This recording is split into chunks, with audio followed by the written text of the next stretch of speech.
నువ్వో రాయి నేను శిల్పి చెక్కుతున్నంతసేపు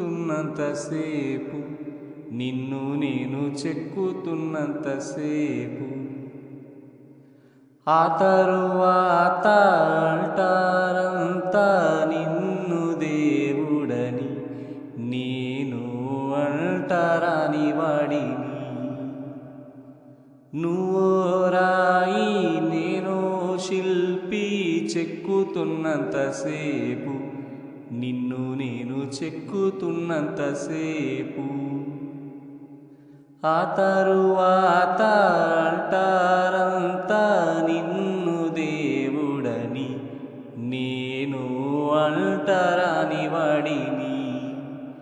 నీ గర్భగుడినే కట్టేటప్పుడు నేను పెద్ద మేస్తిరి, అది పూర్తయ్యాక లోనకొస్తా ఉంటే నన్ను బయటికి తోస్తిరి. నిన్ను మేలుగోలు పగడోలు సన్నాయి నేనే వాయిస్తిని, కానీ నిన్ను తాకే భాగ్యం లేదా నేనేం పాపం చేస్తిని. నువ్వు నడిచేప్పుడు నీ పాదాలు కందకుండా చేశాను నీకు చెప్పులు, నా పాదాలనే నీ గుళ్ళోన మోప నీవు ఏంటయ్యా మా తప్పులు. సింగారించా నీకు బంగారు వస్త్రాలెన్నో నేశాయి నా చేతులు, కానీ నిన్ను చూడా రావాలంటే నాకో జత బట్టలేవు ఏంటయ్యా మా రాతలు. నీ మాసిన బట్టలే మా ప్రసాదమని నేను శుభ్రం చేస్తిని, కానీ మలిన పడిన వాడి వంటూ దూరంగా ఉండాలంటివి. నీ ముందు వెలిగే దీపోతలు నా చెమటతో చేస్తిని, కానీ ఎందుకో మా మట్టి బతుకున ఏ దీపం పెట్టవైతివి.